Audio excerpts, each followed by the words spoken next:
Hello, everyone. Thank you for joining us, and welcome to Vince First Quarter 2026 Earnings Conference Call. After today's prepared remarks, we will host a question and answer session. If you would like to ask a question, please press star one to raise your hand. To withdraw your question, press star one again. I will now hand the conference over to Akiko Okuma, Chief Administrative Officer. Please go ahead. Thank you, and good morning, everyone. Welcome to Vince Holding Corp. First Quarter Fiscal 2026 Results Conference Call. Hosting the call today is Brendan Hoffman, Chief Executive Officer, and Yuji Okumura, Chief Financial Officer.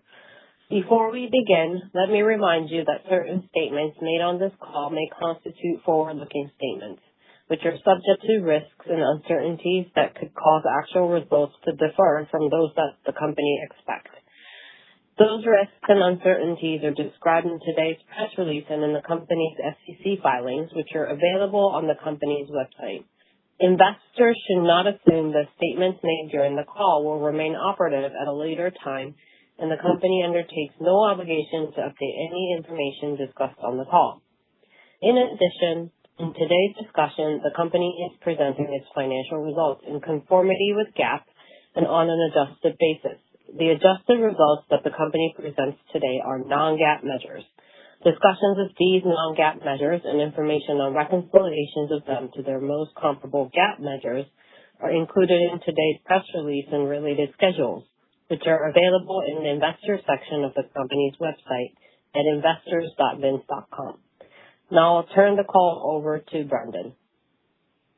Good morning, everyone. Thank you for joining us today to discuss Vince Holding Corp's first quarter fiscal 2026 results. The momentum we built throughout fiscal 2025 has accelerated into the new year, and we are executing our strategic priorities with precision and confidence.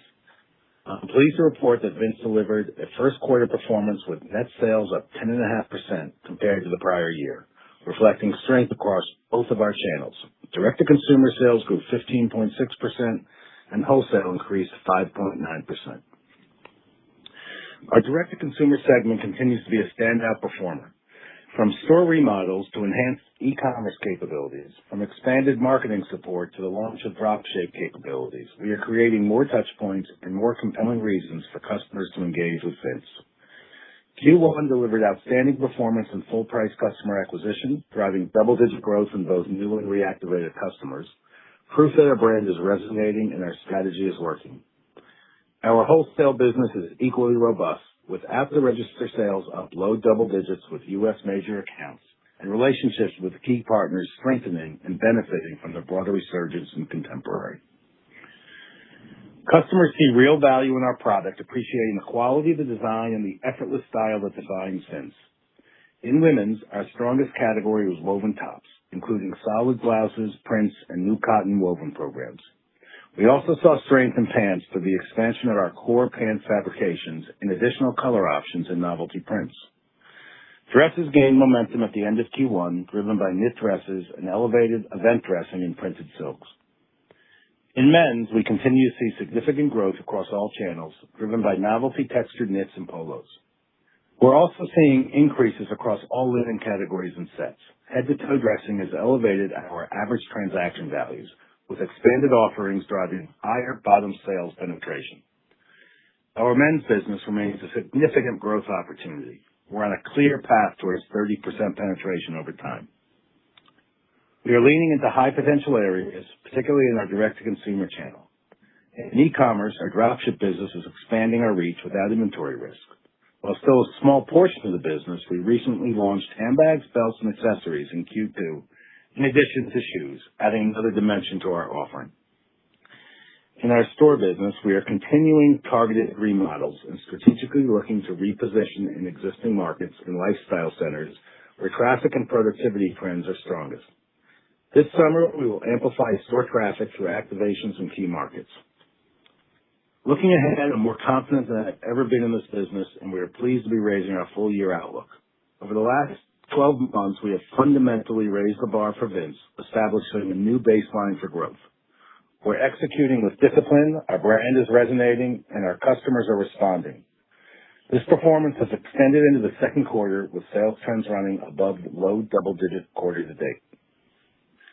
As Yuji will discuss, we're balancing the strong performance with prudent planning. With half the quarter remaining and macroeconomic volatility persisting, we're maintaining a disciplined approach to our Q2 and fiscal year outlook. In summary, we're operating from a position of tremendous strength, on pace to deliver strong growth for the year. We remain excited for the opportunities we continue to see to maximize Vince Holding Corp. As a platform, and I want to thank the team for their continued hard work. I look forward to updating you on our continued progress. Now I'll turn it over to Yuji to walk through the financials in more detail. Thank you, Brendan, and good morning, everyone. I'll walk you through our first quarter results and provide some additional color on our outlook for the second quarter and full year fiscal 2026. Total company net sales for the first quarter increased 10.5% to $64 million, compared to $57.9 million in the first quarter of fiscal 2025. With respect to channel performance, our direct-to-consumer segment grew 15.6%, driven by strong performances across both our e-commerce business and stores, and our wholesale segment increased 5.9% year-over-year. Gross profit in the first quarter was $32.4 million, or 50.6% of net sales. This compares to $29.2 million, or 50.3% of net sales in the first quarter of last year. The increase in gross margin rate was primarily driven by approximately 130 basis points due to favorable impact from higher pricing and 100 basis points due to favorable impact from lower discounting, largely offset by unfavorable impact of higher tariffs.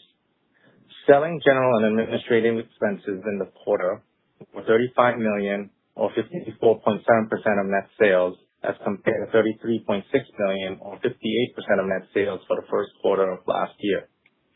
The increase in SG&A dollars was primarily driven by higher benefit costs as well as higher marketing and advertising costs. Loss from operations for the first quarter was $2.6 million compared to loss from operations of $4.4 million in the same period last year. This represents a $1.8 million improvement year-over-year, reflecting both top-line growth and operating leverage. Net interest expense for the quarter decreased to $0.6 million compared to $0.9 million in the prior year. The decrease was primarily due to lower levels of debt under the revolving credit facility. At the end of the first quarter of fiscal 2026, our long-term debt balance was $29.1 million.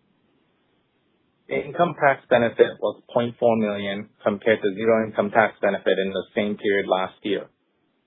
The benefit is due to the impact of applying company's estimated annual effective tax rate to the year-to-date ordinary pre-tax loss. Net loss for the first quarter was $2.1 million, or loss per share of 16 cents, compared to net loss of $4.8 million, or loss per share of 37 cents for the first quarter of last year. Adjusted EBITDA was negative $1.1 million for the first quarter, compared to negative $3 million in the prior year, representing an improvement of $1.9 million. Turning to the balance sheet, net inventory was $70.8 million at the end of first quarter as compared to $62.3 million at the end of first quarter last year. The year-over-year increase was primarily driven approximately $4.5 million higher inventory carrying value due to tariffs. Now turning to our outlook. As Brendan discussed, we are thrilled to see the momentum carry into the start of the second quarter, and our outlook considers the strong growth we are driving as well as dynamic macro environment. For the second quarter, we expect net sales for the period to increase approximately 10% to 12% compared to the prior year period. We expect adjusted operating income as a percentage of net sales to be approximately 6.5% to 7%, and adjusted EBITDA as a percentage of net sales to be approximately 8% to 8.5%. Given the momentum we have seen in the business and continue to expect to see, we are raising our full-year outlook. For fiscal 2026, we now expect net sales to increase approximately 7% to 8% compared to fiscal 2025. We expect adjusted operating income as a percentage of net sales to be approximately 4% to 4.5%, and our adjusted EBITDA as a percentage of net sales to be approximately 5.5% to 6%. Our outlook now contemplates the net impact of higher input costs and lower reciprocal tariff rates based on what we know today. And while we received a portion of tariff refunds, Given the uncertainty on timing and ultimate amount of any reimbursement, we are not factoring tariff refunds into our guidance. In summary, we're pleased with our year-to-date performance and the trajectory of the business. We're managing the external environment effectively, and with our strong balance sheet, with ample liquidity, we are continuing to invest in initiatives that drive long-term growth, and we're well-positioned to execute against our plans. With that, I'll turn it back to the operator to open the line for questions. Thank you. We will now begin the question and answer session. If you would like to ask a question, please press star 1 to raise your hand. To withdraw your question, press star 1 again. We ask that you pick up your handset when asking a question, and if you are muted locally, please remember to unmute your device. Please stand by while we compile the Q&A roster.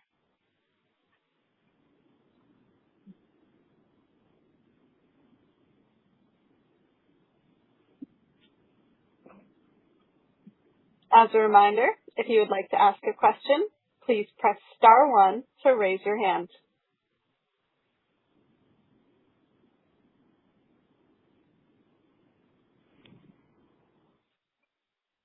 Your first question comes from the line of Michael Kopinski from Noble Capital Markets.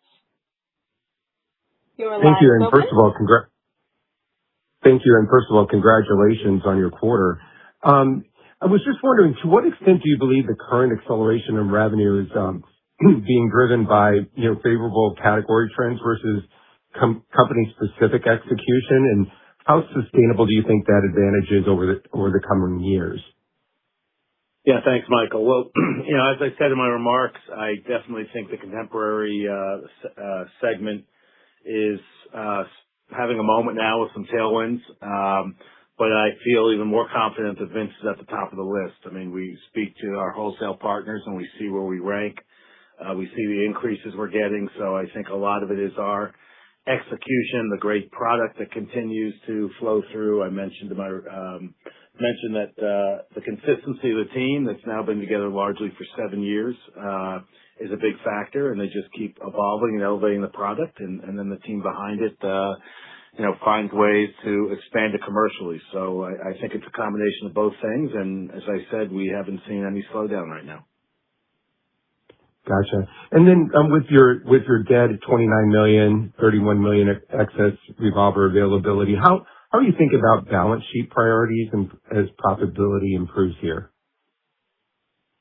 Well, we have a revolver that we're very comfortable right now with the availability, and it's in better shape than it probably has been in a long time or maybe ever. And we still have a little bit of long-term debt that Sun Capital holds with PIK interest that we're in discussion to figure out how to handle, but it's less than $10 million at this point, so greatly reduced from where it was 18 months ago. So we feel, given the strength of the business and the balance sheet, we're in a position to play some offense here and make some investments in business. And as I mentioned, also look for ways to use our platform to extend beyond Vince if the opportunity presents itself.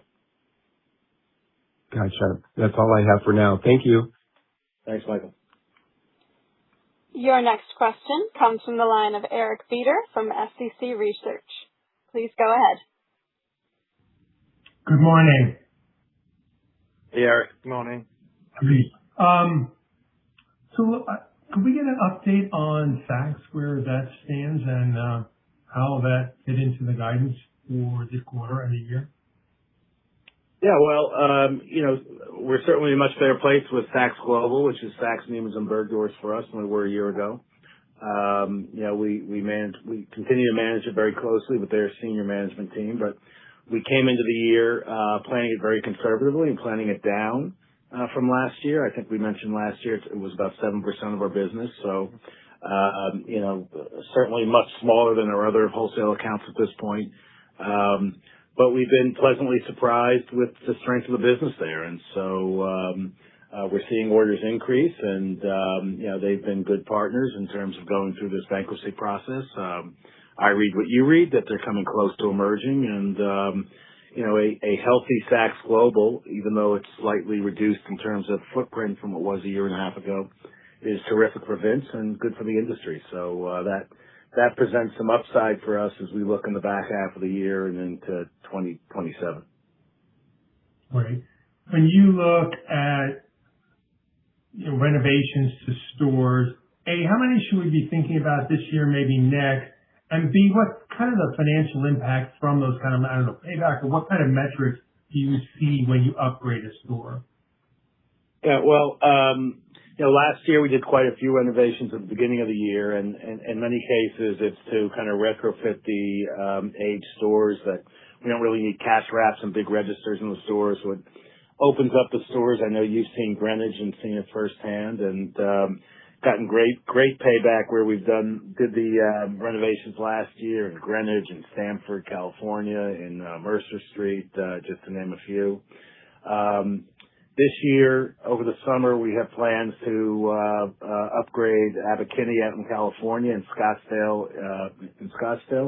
But we're not going to close the stores. The stores are just doing too much business at this point to want to shut them down for a period like we did last year. So working with our team and the centers, we found ways to be able to do it off hours where we can not lose the momentum we're building. So I think I'm curious to see how that goes and how we're able to execute as we think about renovations in 2027 and beyond. If we're able to do it with less disruption of the business, given the momentum, that will further incentivize us to make those investments.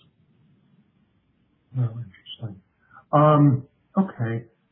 When you look at the drop ship, I see you expanded it out.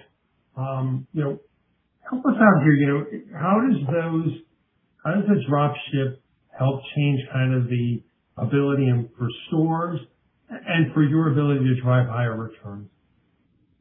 Yeah, well, I think it certainly is a tool for the stores, but it's more directly impacting e-commerce.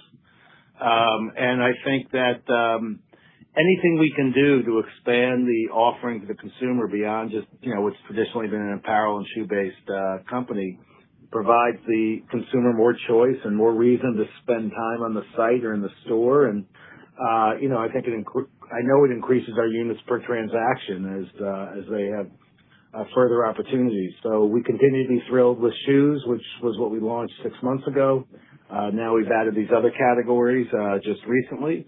And we're tracking to where we hope to be, if not a little bit more, in terms of the annual projection. And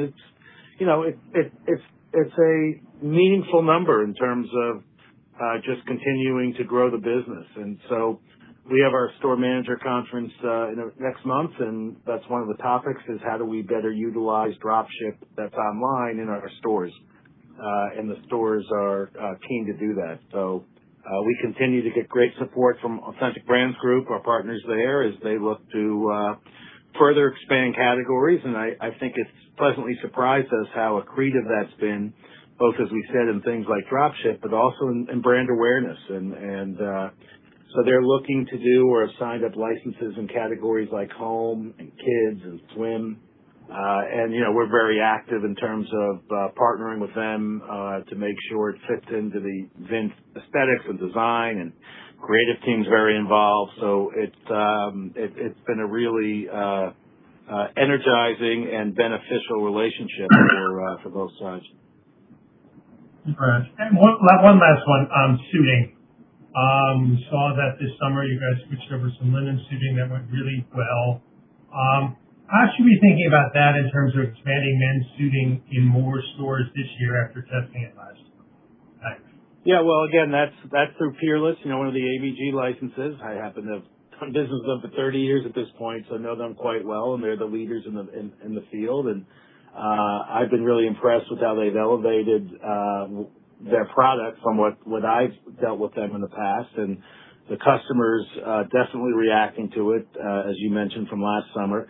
And that's part of what we're thinking about is how do we better incorporate that into the stores. The stores were not originally set up for all these additional categories. And as you know, floor space is precious, but that's where balancing the ability to drop ship with having some merchandise on site is kind of the next phase of figuring out the way to optimize this. And we're experimenting with things like alterations, so things that we didn't really have to think about before are nice opportunities that, we're kind of in the process of experimenting and solving. Great. Congratulations and good luck for the rest of the year. Thanks, Eric. At this time, there are no further questions. I will now turn the call back to Brendan Hoffman, CEO, for closing remarks. Great. Well, thank you, everyone, for your continued interest in Vince, and we look forward to updating you again in September for our Q2 earnings call. Thanks again. This concludes today's call. Thank you all for attending. You may now disconnect.